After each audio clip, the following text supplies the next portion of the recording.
I said the world's first and only dark-skinned activists in the building. There's only one. I said there's only one. And anybody talking about dark skin, anybody talking about light skin, anybody talking about colorism, all y'all copying me. You're not the dark skin activists. It's only one dark skin activist. And I'm here to let everybody know that. Yeah, y'all. Good morning, good morning, good morning. Good morning, good morning, good morning. I'm gonna let everybody like realize that I'm here while I'm playing my sister locks. Y'all, I love my sister locks. But I got a dandruff problem. I've always had dandruff. I washed my hair this morning. And like really I should be like washing so much. But the reason I'm always washing my hair so much is because I have dandruff. And even when, you know what I'm saying, I wash my hair, I still have dandruff. So y'all just gonna ride along with me this morning. And I'm headed out on some errands, some stuff I got to do. Good morning to everybody. Good morning. Darkskinactivist.com. Once again, darkskinactivist.com. That is my website. You guys can go to my website and download a free ebook copy of my book entitled Darkism: 25 Ways Dark-Skinned People Are Discriminated Against. Also Google me, because some people be like, well, why you always coming on here saying you the world's first and only dark-skinned activist? You act like can't nobody else talk about colorism and dark skin. Well, y'all motherfuckers been copying me, and I'm gonna say it. I've been copied since really 2015 when I went viral for calling out the rapper Kendrick Lamar's darkism. You know, people didn't even know that talking about colorism and talking about light skin and dark skin, people didn't even know it was a thing to do until I did it. And I started dark skin activism before YouTube, before social media. So you damn right, I'm gonna claim it. So what happened after I went viral, everybody and their motherfucking mama started copying me. And to this day, these bitches done built their channels up off my ideas. You're not the dark skin activist. It's only one motherfucking dark skin activist in the building, and that's Rashida Strober. I said it. I'm looking forward to producing one of my shows on the Dark Skin Activist Tour. It's called Burnt Black Crispy Biscuits. Burnt Black Crispy Biscuit. Good morning, y'all. Good morning, y'all. Some of y'all like when I sing my little darkism song. You ain't been talking about dark skin. You ain't been talking about dark skin. You ain't been talking about dark skin until you heard Rashida Strober. Do it, do it, do it, do it. Hey! Good morning, y'all. Good morning, good morning. Okay. This is not going to be a very long video, but I did want to, I'm going to play, I love to play in my hair, y'all. I love my sister locks. I love my sister locks. Oh, yes. Yes, I got my little eyelashes on, y'all. I really don't know how to put eyelashes on like that. I have a friend of mine put them on for me, and I'm learning. So if they're messed up, I don't care. This is what I like to look like. This is what I'm doing, so I don't give a damn. This is my look, and this is what it is. I'm not here to please people. I don't give a damn who don't like it, because you ain't been talking about dark skin. Until you heard Rashida Strober. Do it, do it, do it, do it. All right. So let me tell y'all. Okay. Let me tell y'all what inspired this live today. Yesterday, I was in the store. Hey, Chris. Good morning. I was in the store, right? And I was walking down the aisle. What I was in the store getting? What I got out of the store? Got my little stuff. I was actually shopping for my mom. That's why I was in the store. My mama had called me up, and she was like, she wanted this, that, and the other. I think she wanted some fish, some sugar, some Oreo cookies. What else I got her? Some Georgia sausages, right? And y'all know, everybody that's been following the world's first and only motherfucking dark skin activist, because it's only one. Y'all already know about the tumultuous relationship that I've had with my mama growing up. So, but you know, she be calling me, asking me for stuff, you know, and I still be helping her. Okay? Because love a person, but not necessarily like them.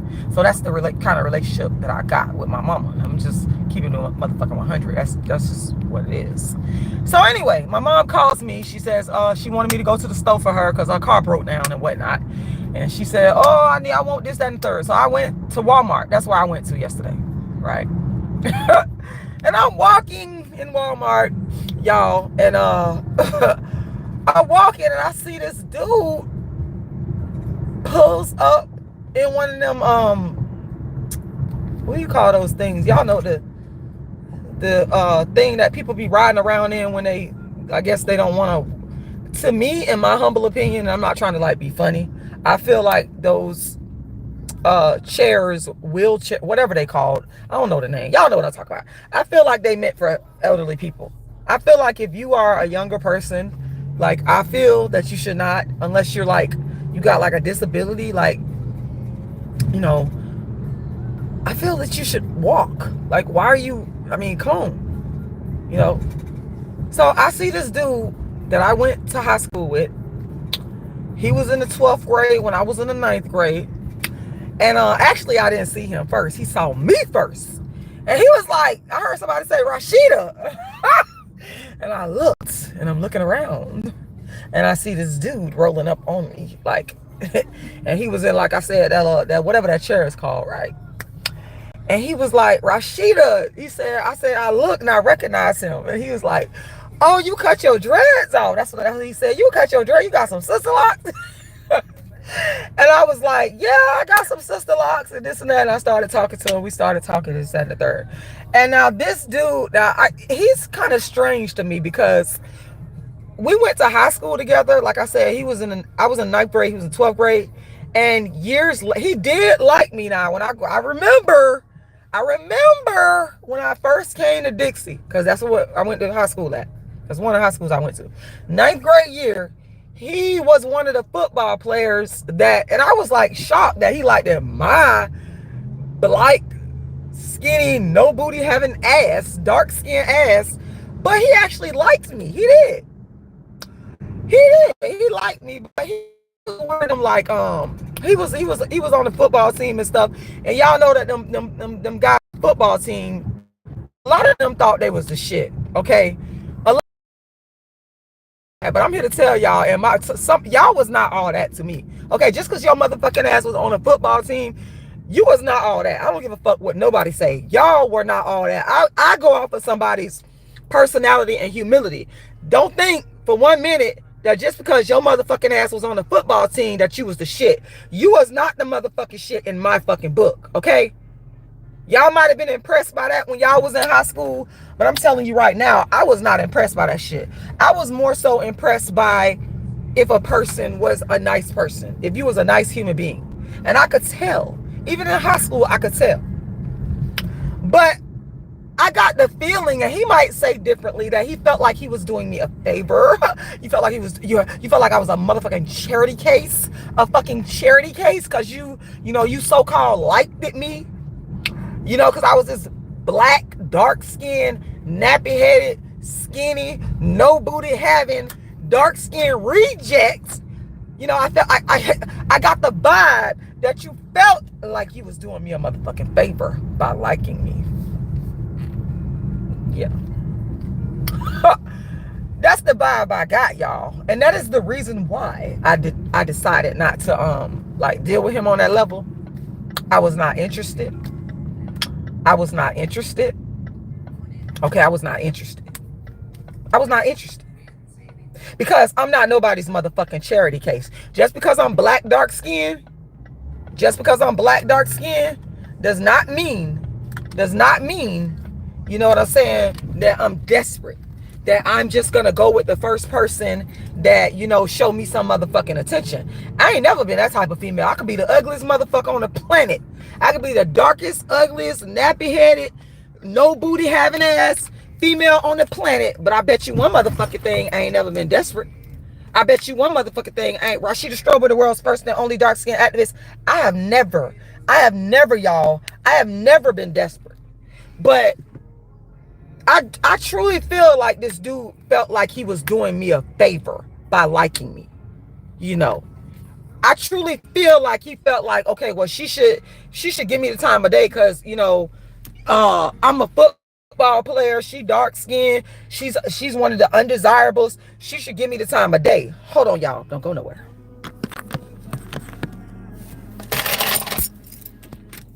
Don't go nowhere, y'all. Coming right back.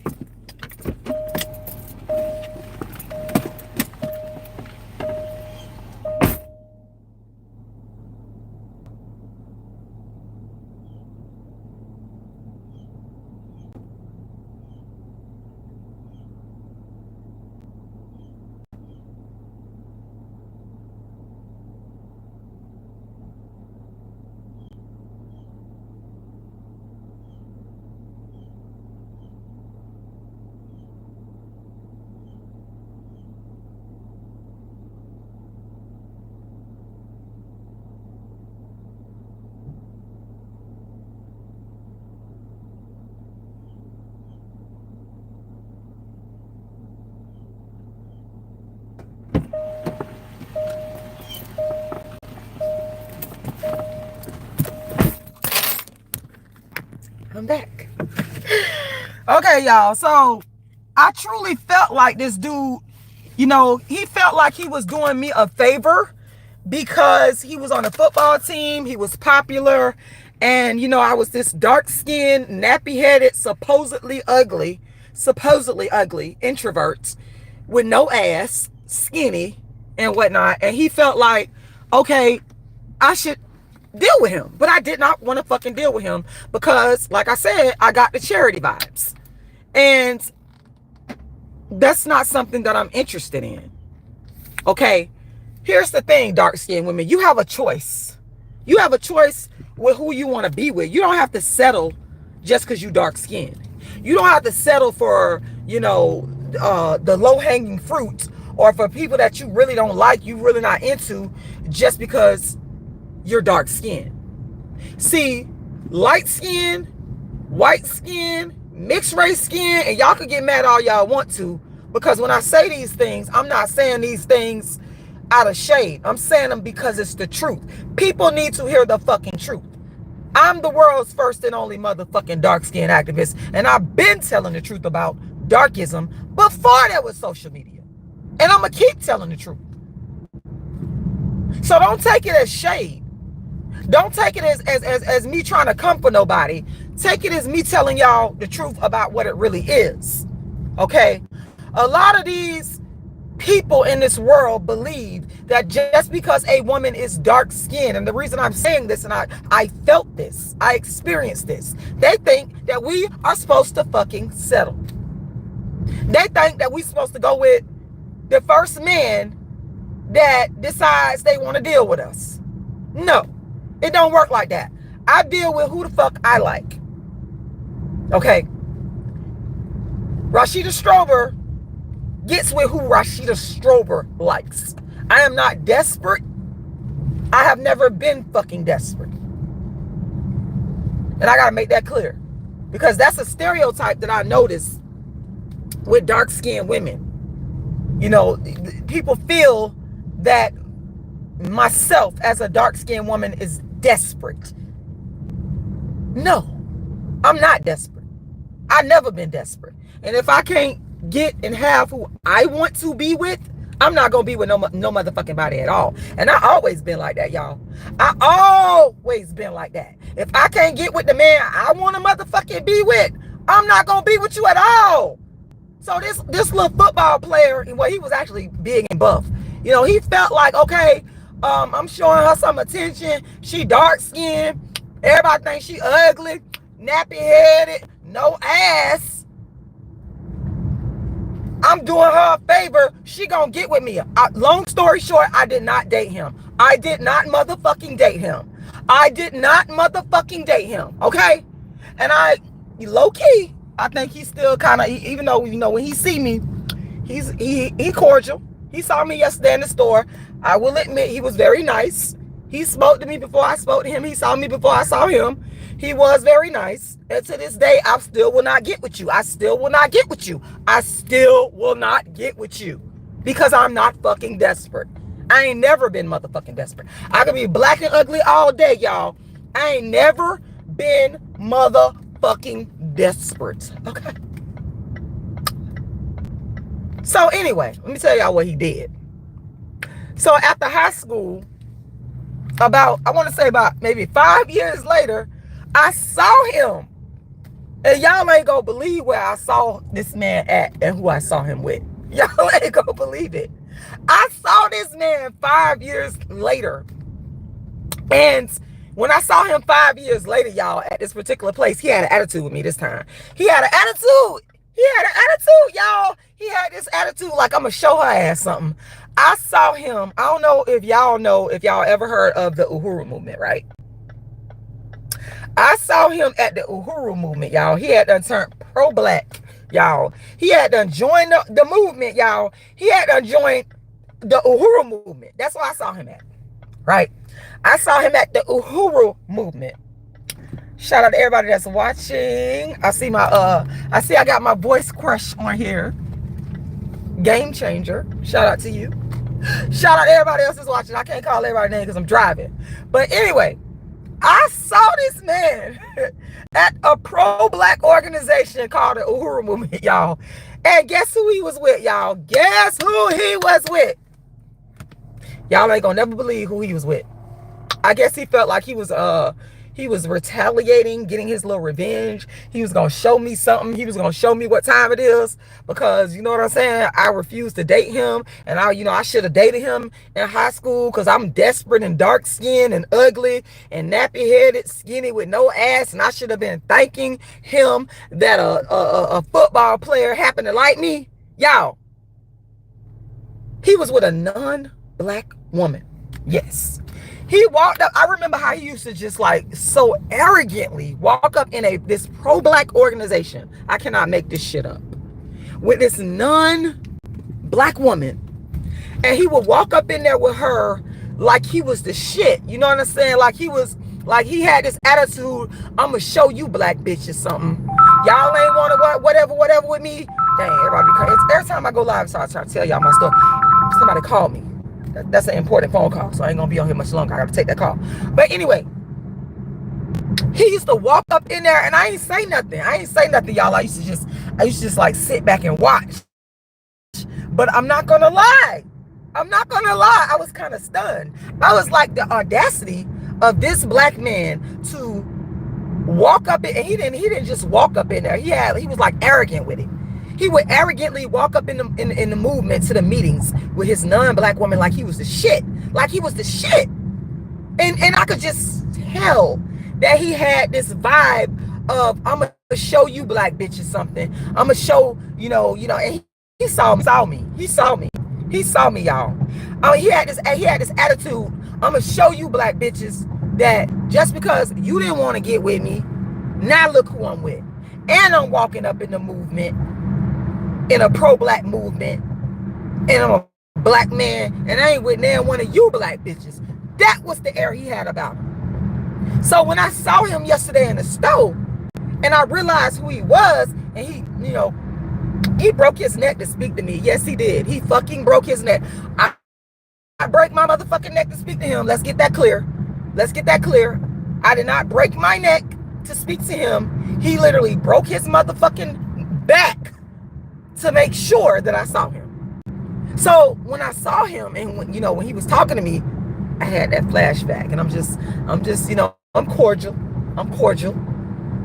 I didn't act a fool in Walmart. I did not expose his darkism in Walmart. But, he going on and on about, I cut my dress, and oh, you got sister locks, and I like your sister locks. I'm just like, y'all, I'm just sitting out there looking at him like, I'm pleasantly, how you be when I ain't got time to be arguing about it. I ain't had time to be arguing with him and debating with him and rehashing shit with him. In Walmart, when I was in there, my purpose of being in there was to get my mama some food and take her little food and go do what I had to do for the rest of the day. But I had that flashback, and I'm glad, Y'all, I'm glad that I did not give him the time of day. And you know, some of these people in St. Pete, they be following me on social media. And if you're following me on social media and you see this video, you know who you are. I'm glad that I never gave your ass the time of day, because you were fake pro-black. I will say that. You were fake pro-black. You were very arrogant when you was walking up in the movement. You know, you were flinging and throwing your self-hates in the faces of the black women in the group. You know, the dark-skinned black women in the group. I feel that you were bitter. I feel that you were bitter. I feel that you were upset that black women like myself did not want to date you. You was upset because you felt like I was a charity case, that, you know, because I'm the bottom of the barrel, considered to be the bottom of the barrel because I'm dark skinned. You felt like I was desperate and I should have got with your ass, and you were bitter that I didn't. And I'm glad. I'm here to say, I'm glad that I did not give your motherfucking ass the time of day. Yes. That's it, y'all. That's all I gotta say for now, y'all. I gotta get off here because I just had a very important phone call come through, and I rejected that phone call because I'm on here. I don't want to be rude. But yeah, y'all, when the spirit hits me, I'm gonna come back on here again, and I'm gonna talk to y'all again soon. I hope you guys have a phenomenal day. I want to let you guys know that I'm gonna be in Atlanta. I'm gonna be in Atlanta. I got a lot of stuff going on. I'm hoping that I can produce my play. I don't know if I should call it a play, but my show is called Burnt Black Crispy Biscuit. I do want to produce it sometime in 2025, but I'm definitely gonna be in Atlanta twice this year, running the Atlanta Peachtree Road Race, and that's gonna be July 4th. And then I'm gonna be running the African American based race, which anybody can run it, but it's called The Race, and that's going to be in October. So if you are in Atlanta and you know you want to come out and support me at either one of these races, come on out. The Atlanta Peachtree Road Race is a 10K that I'm going to be running July 4th, and the race, which is the other race, I'm going to be running that in October. So come out and support. I would love to meet y'all in person. I'm going to be out there, and I'm hoping to produce Burnt Black Crispy Biscuit. You guys can also go to my website, darkskinactivist.com. Once again, darkskinactivist.com. And you can download a free ebook copy of my book entitled Darkism. My other books are on Amazon, and they include Broken Dark Girl, The It Dark Girl of the Moment, A Dark-Skinned Woman's Revenge, and How to Be the Hottest Dark-Skinned Chick on the Planet. Now, you can listen to my audiobook for free. That's on YouTube. It's called A Dark-Skinned Girl's Triumph, the Rashida Strober Story. And if you guys want to make a donation, you can hit up my Cash App, RASHIDA'S. And I got to get out of here, but I want to thank all of y'all for taking the time to tune in. And thank you. I read that comment. You called me a pretty chocolate sister. Thank you. I will talk to y'all again soon. The world's first, I said the world's first and only dark-skinned activist is exiting the motherfucking building.